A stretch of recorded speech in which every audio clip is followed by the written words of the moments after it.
everyone. So my name is Danica, Damljanovic, and I'm the founder of Sentient Machines. So first a few words about me and why did I start Sentient Machines. So my background is artificial intelligence. So I have a PhD in natural language processing, and I spent quite a few years in academia publishing books and publications and so on, and then I decided I needed to build something that actually can kind of accelerate to the actual users much faster than what was happening in academia. And then I moved to the startup world, so I worked with the Apple Siri, with the SRI team for a few years, and then in records for analyzing human voice. So why did I, after these, working for these startups, why did I start my own?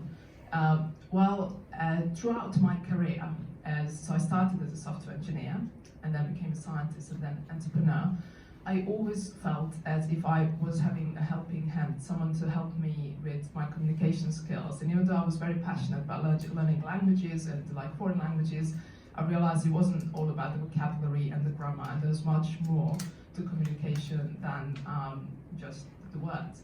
And I remember as a PhD student, I actually went to this workshop on how to present, a presentation workshop to help me, because I was suddenly asked to do all these presentations to show people my work, and I've never done that before.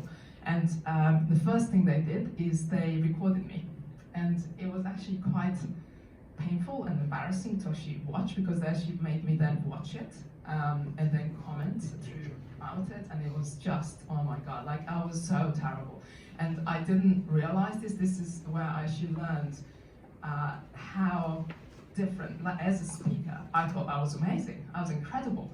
And suddenly, as a listener, I was just like, it wasn't great.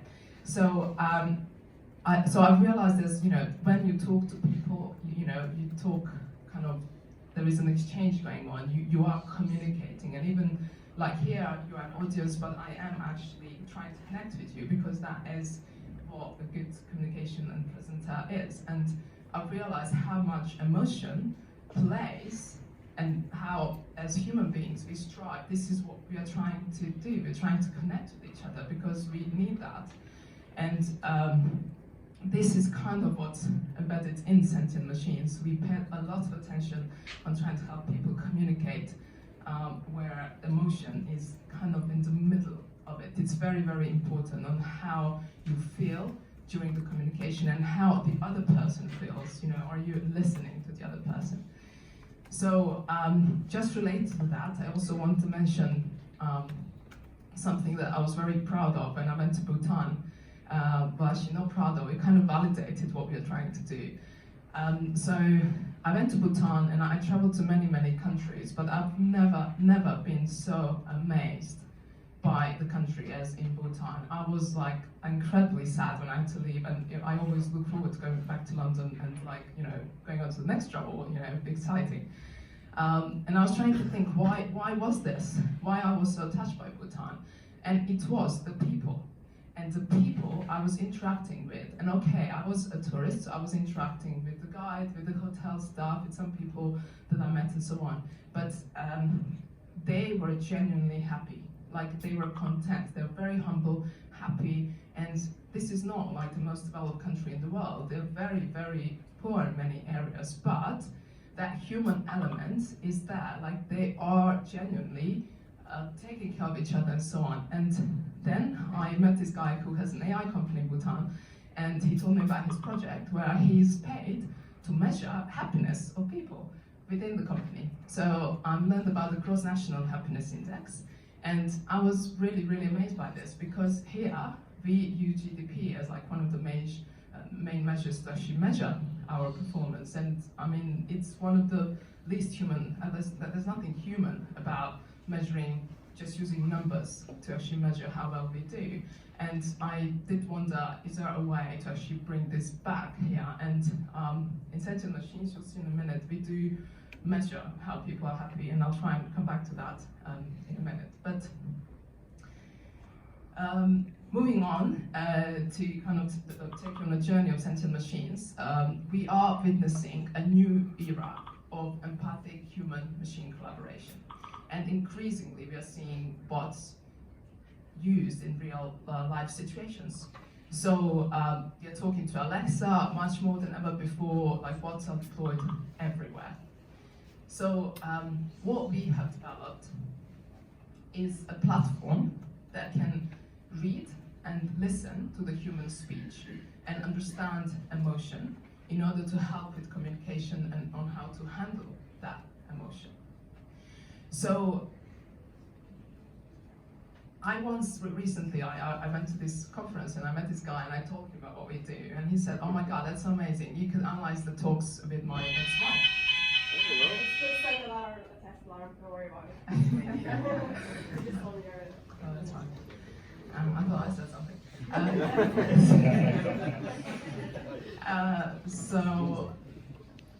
So I met this guy and he said, "Oh, that technology is amazing. You could actually, you know what, I actually just split with my wife and I was actually recording the conversations because I just couldn't understand what was going on. We decided we were going to split and we just couldn't figure out why we were not actually communicate, like what went wrong and why this communication at the end was so difficult. Like it was just incredibly difficult."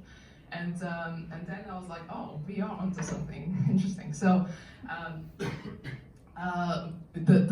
it does matter when we talk. It does matter not only what words we say, but how we say it, the pace. The whole kind of contextual situation and what has happened before and so on. And what we have found is that this technology can be applied in many, many areas, but in contact centers, there is a big problem where miscommunication leads to missed opportunity and damages customer loyalty. And they recognize this in call centers. They actually spend quite a lot of time to train their people on how to communicate better. And in fact, just for one single salesperson, they spend between 600 and 2,500 hours to train. And then what happens is call centers are not really the most popular place to work. So these guys actually leave soon after they've been trained. So it's a big, big problem with attrition rates. Actually, in 46% of call centers, attrition rates are higher than the industry average because these people are not happy. So what we have developed as a solution, so I said we need a platform that can understand and kind of reads emotion and communication. And in this case, in the contact center scenario, it is helping to train the agents. So we have an AI solution that will seamlessly plug into your telephony system, and then it will try, and we have like more than 25 algorithms that are trying to analyze what is being said, and more importantly, the emotion behind what is being said. And then on top of this, we are able to produce bespoke training recommendations for the agents. And the goal here is for them to then use their communication skills to drive transformative outcomes, so to increase sales, to reduce churn, and perhaps most importantly, to enhance the experience for both the customer and the agent.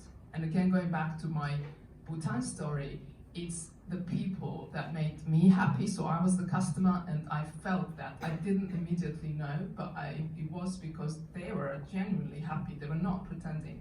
I remember being in Japan. I had an amazing experience there as well, but it wasn't the same. That I didn't feel the same contentment like in these people. And I think in the call centers, it's the same situation. People who are the front line need to be satisfied with their jobs and happy in order to give you the service you need. So they need to be able to listen and communicate well with you. So how does it look? We're looking at the dashboard, and this has happened. So these insights you get immediately after the call has been recorded, the ones that we are looking at. So what we do is we break out the conversation into who is the customer, who is the agent, the good bits, bad bits, how it changes, and then you are able to identify the behaviors that are driving customers to buy, to churn, or maybe to get annoyed and hang up.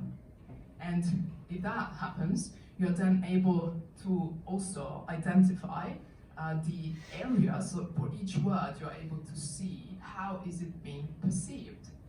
and you are able to easily identify the areas of miscommunication or poor communication, so that then you can improve it. So for training purposes, you could see where people are strong, where are they weak, where do they need help with. And once you apply your training, you hopefully are going to see something like this, where suddenly the agent who was quite bad in certain types of communication, so for example, in conversations with a very, very frustrated customer, is using a more positive and empathic language. So the biggest part of the puzzle is what we are building right now, which is feeding real-time sentiment and language suggestions directly to the agents, so that they can immediately drive a positive, transformative outcomes. We have validated the solution we have built with over 1 million customer interactions that we analyzed with our customers, and we've demonstrated that the platform can seamlessly improve the quality of conversations by up to 30%, reducing churn by 60%, and driving a massive lift in upsells.